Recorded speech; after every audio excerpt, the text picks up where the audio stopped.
Literature ഫെസ്റ്റിവലിൽ MT Vasudevan Nair തൊടുത്ത ബ്രഹ്മാസ്ത്രം കൊള്ളേണ്ടിടത്തൊക്കെ കൊണ്ടിരിക്കുന്നു. കേരളത്തിന്റെ രാഷ്ട്രീയ സാംസ്കാരിക സാമൂഹിക പരിസരം MTയുടെ വാക്മുനയേറ്റ് പല വഴികളായി ചിതറിയിരിക്കുന്നു. 2003 എഴുതിയ ലേഖനം വായിക്കുകയാണ് അദ്ദേഹം ചെയ്തത്. എന്തിനാണ് ആ ലേഖനം ഇന്നത്തെ രാഷ്ട്രീയ സാഹചര്യവുമായി MT കൂട്ടിച്ചേർത്തത്?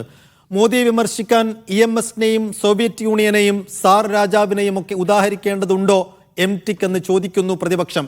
പിണറായിക്കെതിരെ വഴിതിരിച്ചുവിടാൻ പ്രതിപക്ഷത്തിന് കാരണങ്ങൾ അനവധി നൽകുന്നതാണ് MTയുടെ വാക്കുകൾ. സർക്കാരിനെതിരായ നീക്കങ്ങൾക്ക് പ്രതിപക്ഷത്തിന് വലിയ ഇന്ധനം നൽകുന്നുണ്ട് MTയുടെ പ്രസംഗം. MTയുടെ വാക്ശരങ്ങളെ പ്രതിരോധത്തിന്റെ കോട്ട കെട്ടി തടുത്തു നിർത്താൻ ആവുന്നത്ര ശ്രമിക്കുന്നതാണ് CPM ശ്രമിക്കുന്നതാണ് ഇന്ന് നമ്മൾ കാണുന്നത്. പിണറായി ഇരിക്കുന്ന വേദിയിലാണ് MTയുടെ പരാമർശം എന്നതുകൊണ്ട് മാത്രം ഉന്നം CPMനെതിരെ എന്ന് പറയാൻ കഴിയില്ലെന്ന് CPM പറയുന്നു. ആ കോട്ട പൊളിയാതെ കാക്കാൻ എത്രത്തോളം കഴിയും ആ പാർട്ടിക്ക് എന്നുള്ളതാണ് കാത്തിരുന്നു കാണേണ്ടത്. നമുക്കേതായാലും MTയുടെ പരാമർശത്തിന് പിന്നാലെ വിവിധ മേഖലകളിൽ നിന്ന് ഉയർന്ന പ്രതികരണങ്ങളിലേക്ക് ആദ്യം വരാം. സാഹിത്യരംഗത്തും രണ്ടായി തിരിഞ്ഞാണ് MTയുടെ വാക്കുകൾ വ്യാഖ്യാനം ചെയ്യപ്പെട്ടത്. K. സച്ചിദാനന്ദൻ, സക്കറിയ എന്നിവർ എവിടെയും തൊടാതെ പൊതുവിമർശനമാണെന്ന് പറഞ്ഞു വെച്ചപ്പോൾ NS മാധവനും സാറാ തോമസും നിലപാട് അസന്നിഗ്ധമായി വ്യക്തമാക്കി. അധികാരത്തെക്കുറിച്ചുള്ള ഒരു പൊതുവായ അഭിപ്രായ പ്രകടനം ആയിട്ടാണ് എനിക്കത് അനുഭവപ്പെട്ടത്. അത് പക്ഷേ ഒരുപക്ഷെ MT തന്നെ ആ ഒരു കൃത്യമായ സന്ദർഭം അറിയണമെന്നുള്ളൂ. കാരണം അത് പൊതുവെ പറഞ്ഞാൽ ഈ അമിതാധികാര പ്രകടനത്തിനോ അമിതാധികാര പ്രയോഗത്തിനോ ഒക്കെ എതിരായിട്ടുള്ള ഒരു സാമാന്യ പ്രസ്താവം എന്നുള്ള നിലയ്ക്കാണ് എടുക്കേണ്ടത്. കാരണം അത് അങ്ങനെയാണെങ്കിൽ നമുക്ക് ഇന്ത്യയുടെ സന്ദർഭവും എടുക്കാവുന്നു. കേരളത്തിൽ ഇടതുപക്ഷത്തോളം തന്നെ ശക്തമായ ഒരു കോൺഗ്രസ് ഉണ്ട്. വളർന്നു വരുന്ന BJP ഉണ്ട്. ഇവരെക്കുറിച്ച് പരാമർശിക്കാതെ ഇടതുപക്ഷത്തെ മാത്രം ഈ കാര്യങ്ങൾ ഓർമ്മിപ്പിച്ചത് ഇടതുപക്ഷം ആത്മപരിശോധന ചെയ്യാൻ പ്രേരിപ്പിക്കും എന്നാണ് എനിക്ക് തോന്നുന്നത്. ആ തരത്തിലുള്ള ഒരു പൊളിറ്റിക്കൽ ചർച്ച എനിക്ക് ഒരു താല്പര്യമില്ല. അതങ്ങനെ പറഞ്ഞു തീർക്കേണ്ട, ഈ ബൈറ്റുകൾ കൊടുത്ത് പറഞ്ഞു തീർക്കേണ്ട ഒരു ചർച്ചയല്ല അത്. രാഷ്ട്രീയ പിണറായി വിജയന് ഇതുപോലുള്ള ആളുകളെ പറ്റിയൊന്നും ഇവിടെ ചർച്ച ചെയ്യേണ്ട ഒരു കാര്യമില്ല. ഇത് ജനങ്ങൾ വോട്ട് ചെയ്ത് ഉണ്ടാക്കേണ്ട ഒരു ഇഷ്യൂ ആണ്. ഈ സന്ദർഭത്തിൽ വളരെ ഗൗരവത്തോടുകൂടി ചർച്ച ചെയ്യേണ്ട ഒരു കാര്യമാണ്. അദ്ദേഹം വളരെ കൃത്യമായിട്ട് പറഞ്ഞു, നമ്മുടെ രാജ്യത്ത് രാഷ്ട്രീയ പ്രവർത്തനം എന്ന് പറയുന്നത് അധികാരത്തിലേക്കുള്ള ഒരു സാധ്യതയാണ്, ഒരു തുറന്ന സാധ്യത അധികാരത്തിലേക്ക്. പക്ഷേ ഈ അധികാരം എങ്ങനെയാണ് പ്രയോഗിക്കപ്പെടുന്നത് എന്നുള്ളതിനെക്കുറിച്ച് MT വളരെ കൃത്യമായിട്ട് പറയുന്നുണ്ട്. അധികാരം ആധിപത്യമായും സർവാധിപത്യമായും വളരുന്നൊരു പ്രവണത. സാഹിത്യ സാംസ്കാരിക മേഖലകളിൽ നിന്നുള്ള പ്രധാന പ്രതികരണങ്ങൾ അങ്ങനെയൊക്കെയായിരുന്നു. ഇനി കോൺഗ്രസിനും പ്രതിപക്ഷത്തിനും നനച്ചിരിക്കാതെ കിട്ടിയ ഒന്നാന്തരം കോളായിരുന്നു MTയുടെ പ്രസംഗം.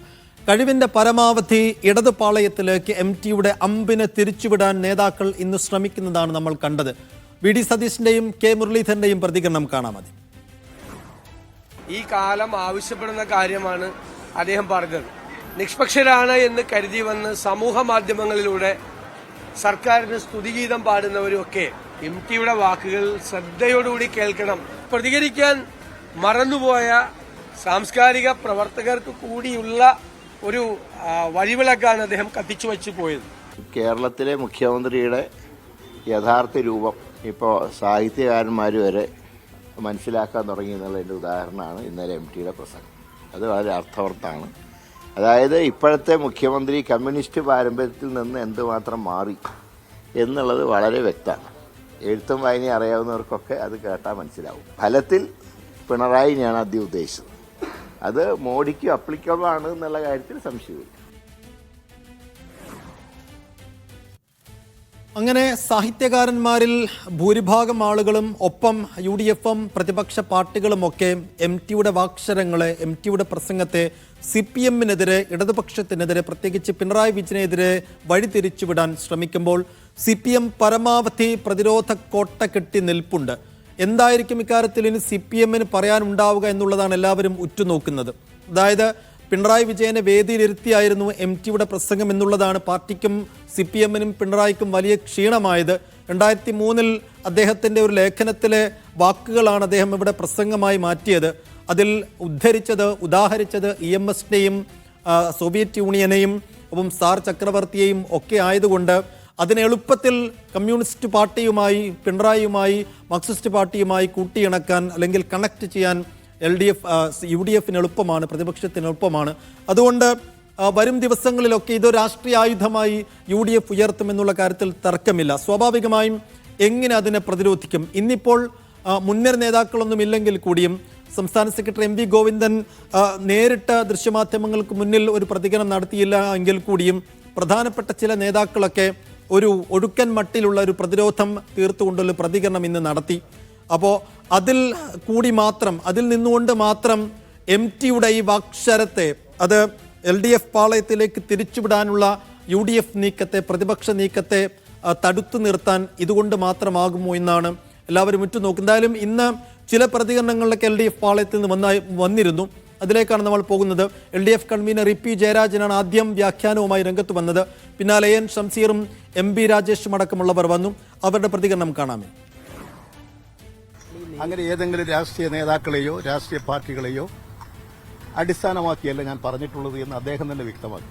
എന്തിനാണ് അദ്ദേഹത്തെ പോലെ സാംസ്കാരിക രംഗത്തെ, സാഹിത്യ രംഗത്തെ ഒരു വലിയ വയോവൃദ്ധനായിട്ടുള്ള ഒരു വലിയ നേതാവ് എന്തിനാ അദ്ദേഹത്തെയൊക്കെ വീണ്ടും വീണ്ടും വിവാദത്തിലേക്ക് വലിച്ചു വെച്ച് വേണ്ടാത്ത വിവാദമുണ്ടാക്കുന്നത്? അതൊക്കെ ഓരോരുടെ വ്യാഖ്യാനങ്ങളാണ്. അങ്ങനെ ഒരു MTയെ പോലുള്ള ആളുകൾ വിവാദത്തിലേക്ക് വലിച്ചു വയ്ക്കണ്ട. അദ്ദേഹത്തെ പോലത്തെ ഒരു ടവറിംഗ് പേഴ്സണാലിറ്റിയെ അനാവശ്യ കാര്യങ്ങളൊക്കെ വലിച്ചു വയ്ക്കണ്ട. അദ്ദേഹം പറഞ്ഞ കേന്ദ്ര സർക്കാരിനെതിരായിട്ടായിരിക്കാം, അത് അദ്ദേഹത്തോട് ചോദിക്കേണ്ട കാര്യമാണ്. ഇപ്പോൾ വളരെ ഫിലോസഫിക്കലായി അദ്ദേഹം പറഞ്ഞ ചില കാര്യങ്ങളെ കേരളത്തിലെ മാധ്യമങ്ങൾ തങ്ങളുടെ സങ്കുചിത രാഷ്ട്രീയ ലക്ഷ്യത്തിന് വേണ്ടിയിട്ട് വെട്ടിച്ചുരുക്കുകയും ദുരുപയോഗിക്കുകയുമാണ് ചെയ്തത്. അത് MTയോടും അദ്ദേഹത്തിൻ്റെ പ്രതിഭയോടുമുള്ളൊരു അനാദരവായിട്ടേ കാണാനാവും. ആ വ്യാഖ്യാനം അതിന് താൻ ഉത്തരവാദിയല്ല, തൻ്റെ പ്രസംഗവും ഉത്തരവാദിയല്ല എന്ന് MT പറഞ്ഞു. MT വാസുദേവൻ നായർ മുൻപും ഇത്തരത്തിലുള്ള രാഷ്ട്രീയ വിമർശനങ്ങൾ, സാമൂഹ്യ വിമർശനങ്ങൾ നടത്തിയിട്ടുണ്ട്. പക്ഷെ എല്ലായ്പ്പോഴും അദ്ദേഹം എല്ലാ വിഷയങ്ങളിലും കയറി വിമർശനങ്ങൾ, പ്രതികരണങ്ങൾ നടത്താറില്ല. വളരെ ആലോചിച്ച് വേണ്ടപ്പോൾ മാത്രം വന്ന് കാര്യങ്ങൾ പറയുന്ന ഒരാൾ കൂടിയാണ് MT വാസുദേവൻ നായർ. ഇതിനു മുമ്പ് നോട്ട് നിരോധനത്തിൻ്റെ സമയത്ത് മോദി സർക്കാർ നടത്തിയത് തുഗ്ലക് ഭരണ പരിഷ്കാരമാണെന്ന് കടത്തി പറയുന്ന MTയെ നമ്മൾ കണ്ടതാണ്. അതിനു മുമ്പ് പല സമരവേദികളിലും അദ്ദേഹത്തെ കാണുകയും അതിലൊക്കെ കൃത്യമായ രാഷ്ട്രീയ വിമർശനം നടത്തുകയും ചെയ്തിട്ടുണ്ട്. ഇപ്പോൾ അദ്ദേഹം ഇന്നലെ KLF വേദിയിൽ നടത്തിയ പ്രസംഗം തന്നെയാവട്ടെ, 2003 AK ആന്റണി ഭരിക്കുന്ന കാലത്ത് പുഴകൾ തീരെഴുതി വിൽക്കാനൊക്കെയുള്ള അന്നത്തെ സർക്കാരിൻ്റെ ശ്രമങ്ങൾക്കെതിരെ എഴുതിയ ഒരു ലേഖനമായിരുന്നു എന്നാണ് ഇപ്പോൾ CPM വാദിക്കുന്നത് തന്നെ. അപ്പോൾ എല്ലായ്പ്പോഴും എല്ലാ വിഷയങ്ങളിലും കയറി ഇടപെടുന്ന ഒരാളല്ല. രാജ്യത്തെ തന്നെ ഏറ്റവും വലിയ ജ്ഞാനപീഠ ജേതാവുമൊക്കെ ആയ ഒരു ടവറിംഗ് പേഴ്സണാലിറ്റിയാണ്. അതുകൊണ്ട് ആ വേദിയിൽ വെച്ച്, പിണറായി വിജയൻ ഇരിക്കുന്ന വേദിയിൽ വെച്ച് ഒരു ഭരണകൂട വിമർശനം അദ്ദേഹം നടത്തിയിട്ടുണ്ടെങ്കിൽ അത് സ്വാഭാവികമായും CPMന് കൃത്യമായി മറുപടി പറയാൻ ഉത്തരവാദിത്തമുള്ള ഒരു കാര്യമാണ്.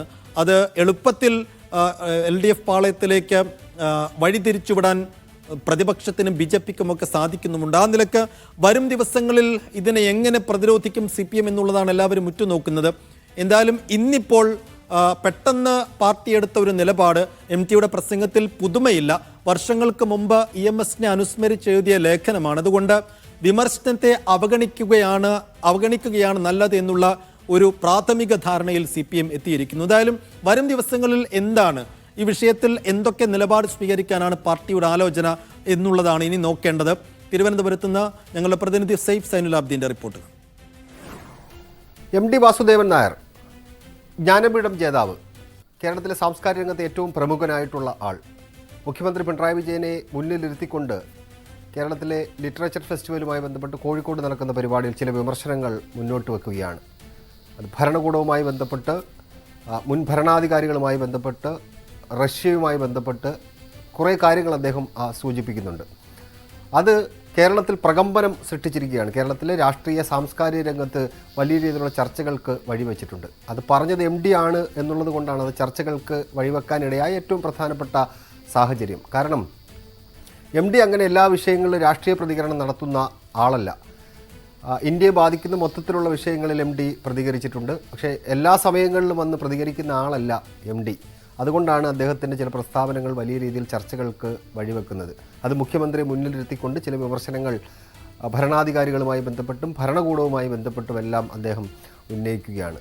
ആ ചർച്ചകൾ ആർക്കെതിരാണ് എന്നുള്ള വലിയ ചോദ്യം രാഷ്ട്രീയ സാംസ്കാരിക രംഗത്ത് ഉയർന്നു വരികയാണ് കഴിഞ്ഞ 24 മണിക്കൂറിനുള്ളിൽ നമ്മൾ കാണുന്നത്. പ്രതിപക്ഷം ഇത് വലിയ രീതിയിൽ രാഷ്ട്രീയ വിഷയമാക്കി എടുത്തിട്ടുണ്ട്. ആ വിമർശനം മുഖ്യമന്ത്രിക്ക് സംസ്ഥാന സർക്കാരിനും എതിരാണ് എന്നാണ് പ്രതിപക്ഷം പറഞ്ഞു വെക്കുന്നത്. പ്രതിപക്ഷ നേതാവ് അതുപോലെ തന്നെ UDFന്റെ പ്രധാനപ്പെട്ട നേതാക്കളെല്ലാം തന്നെ ആ വിമർശനം സംസ്ഥാന സർക്കാരിനും മുഖ്യമന്ത്രിക്ക് എതിരാണ് എന്ന് വ്യാഖ്യാനിക്കുകയാണ്.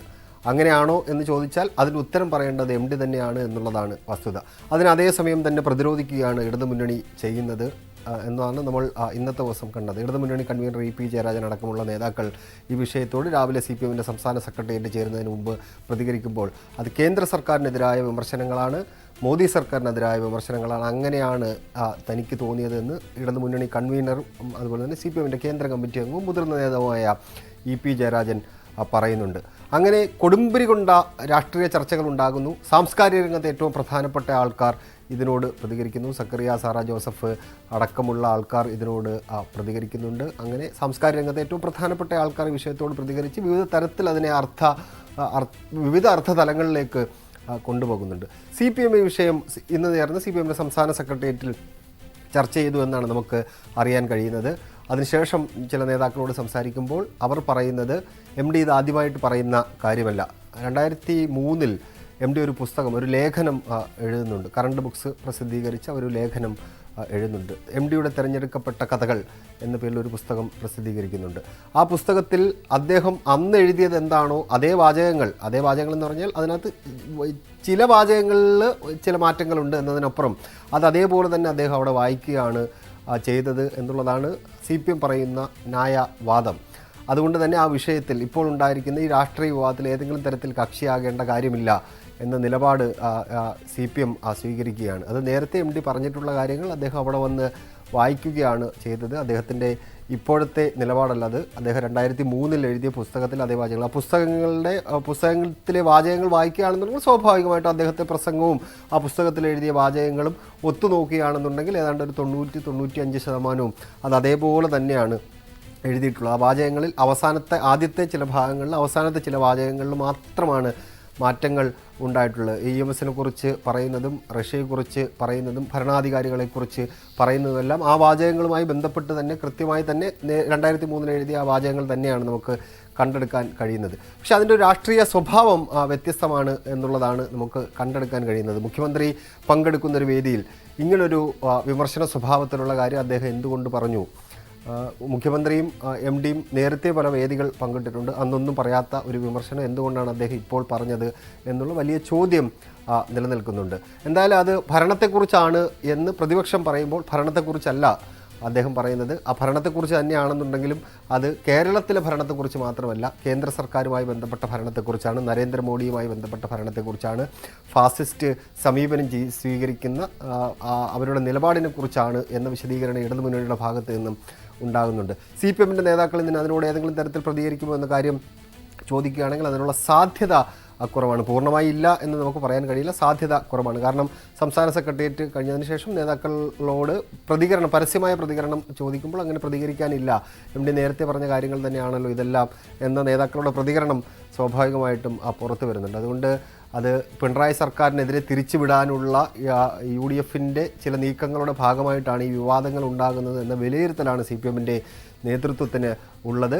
പക്ഷേ അതിനെ ആ രീതിയിൽ പൂർണ്ണമായിട്ടും അങ്ങനെ അവസാനിപ്പിച്ച് കളയുമോ എന്ന് ചോദിച്ചാൽ അതിനുള്ള അവസാനം അങ്ങനെ ഉണ്ടാവാനുള്ള സാധ്യത കുറവാണ്. സാംസ്കാരിക രംഗത്തെ നിരവധി പ്രമുഖർ ഈ വിഷയവുമായി ബന്ധപ്പെട്ട് പ്രതികരിക്കുന്നുണ്ട്. പ്രതിപക്ഷം സ്വാഭാവികമായിട്ടും ഈ വിഷയത്തെ സജീവ രാഷ്ട്രീയ വിഷയമാക്കി ഉയർത്താൻ വേണ്ടി ശ്രമിക്കുന്നുണ്ട്. അതിനുള്ള കാരണം MD പറഞ്ഞിട്ടില്ല, അത് കേരളത്തെക്കുറിച്ചല്ല താൻ പറഞ്ഞത് എന്ന് MD പറഞ്ഞിട്ടില്ല. മറ്റേതെങ്കിലും ഇന്ത്യയിലെ നരേന്ദ്രമോദി ഭരണവുമായി ബന്ധപ്പെട്ടാണ് താൻ പറഞ്ഞത് എന്നും MD പറഞ്ഞിട്ടില്ല. അതുകൊണ്ടൊരു രാഷ്ട്രീയ സ്വഭാവത്തിൽ അതിനെ ഉൾക്കൊണ്ടുകൊണ്ട് ലോക്സഭാ തെരഞ്ഞെടുപ്പിന് മുമ്പുള്ള ഒരു രാഷ്ട്രീയ വിഷയമാക്കി ഉയർത്താൻ വേണ്ടിയുള്ള നീക്കങ്ങൾ UDFന്റെ ഭാഗത്ത് നിന്നുണ്ടാകുന്നുണ്ട്. അതിൻ്റെ വലയിലേക്ക് LDF വീഴുമോ ഇല്ലയോ എന്നാണ് ഇനി കണ്ടറിയേണ്ടത്. നിലവിൽ അവരുടെ തീരുമാനപ്രകാരം ഇപ്പോഴത്തെ ആ വിഷയത്തിൽ ഏതെങ്കിലും തരത്തിൽ കക്ഷിയാകേണ്ട കാര്യമില്ല. കാരണം നേരത്തെ പറഞ്ഞ കാര്യങ്ങൾ ഇപ്പോൾ അദ്ദേഹം ഒരു വേദിയിൽ പറഞ്ഞപ്പോൾ അത് മുഖ്യമന്ത്രിക്കും സംസ്ഥാന സർക്കാരിനും എതിരായി വ്യാഖ്യാനിക്കാനുള്ള ശ്രമങ്ങൾ നടക്കുകയാണ്. അതുകൊണ്ട് അതിനെ ആ രീതിയിൽ കാണേണ്ടതില്ല എന്നാണ് CPM നേതൃത്വം നിലവിൽ വിലയിരുത്തിയിരിക്കുന്നത്. വരും ദിവസങ്ങളിൽ ഇതുമായി ബന്ധപ്പെട്ട രാഷ്ട്രീയ ചർച്ചകളും സാംസ്കാരിക രംഗത്തെ ചർച്ചകളും എല്ലാം ഉണ്ടാകും. അതിനുള്ള കാരണം MD ഈ കാര്യം പറയുന്നു എന്നുള്ളതാണ്. രാഷ്ട്രീയ വിഷയങ്ങളിൽ എല്ലാ സമയങ്ങളിലും പ്രതികരിക്കാത്ത MD ഈ വിഷയത്തിൽ മുഖ്യമന്ത്രി ഇരുത്തിക്കൊണ്ട് ഇങ്ങനെ വിമർശനങ്ങൾ ഉന്നയിക്കുമ്പോൾ അതിനകത്തൊരു രാഷ്ട്രീയ സ്വഭാവമുണ്ട് എന്ന് കണക്കാക്കുന്നത് കൊണ്ട് തന്നെ ഇതിൻ്റെ ചർച്ചകൾ ഇപ്പോഴൊന്നും അവസാനിക്കാനുള്ള സാധ്യത കുറവാണ് എന്നാണ് മൊത്തത്തിൽ കണക്കാക്കിയെടുക്കാൻ കഴിയുന്നത്. സൈഫ് സൂചിപ്പിച്ചതുപോലെ തന്നെ ലോക്സഭാ തെരഞ്ഞെടുപ്പിനായി ഒരുക്കങ്ങൾ നടത്തിക്കൊണ്ടിരിക്കുന്ന ഒരു സന്ദർഭമാണ്. അതാണ് CPM-നെ സംബന്ധിച്ചിടത്തോളം വലിയ തിരിച്ചടി ഉണ്ടാക്കുന്നത്. അവിടെ അത് പരമാവധി വീണ് കിട്ടിയ ആയുധം, വീണ് കിട്ടിയ ഒരു കോള് പരമാവധി LDF പാളയത്തിലേക്ക് തിരിച്ചുവിട്ട് പരമാവധി അതിൽ നിന്ന് രാഷ്ട്രീയ ലാഭം നേടാനുള്ള ശ്രമങ്ങൾ UDF-ന്റെ ഭാഗത്തുനിന്ന്, പ്രതിപക്ഷ സംഘടനകളുടെ ഭാഗത്തുനിന്ന് ഉണ്ടാകും. അതുകൊണ്ട് ഭംഗ്യം നിരണ ഇതിനെ അവഗണിക്കുക, അതായത് ഈ വിഷയത്തിൽ പരമാവധി തലവെച്ചു കൊടുക്കാതെ അവഗണിക്കുക എന്നുള്ള ഒരു നിലപാടിലേക്ക്, സ്ട്രാറ്റജിയിലേക്കാണ് CPM ഇപ്പോൾ കടക്കാൻ ആലോചിക്കുന്നത്. പക്ഷെ വരും ദിവസങ്ങളിൽ എത്ര കണ്ടത് വിലപ്പോകും എന്ന് കണ്ടറിയുക തന്നെ വേണം.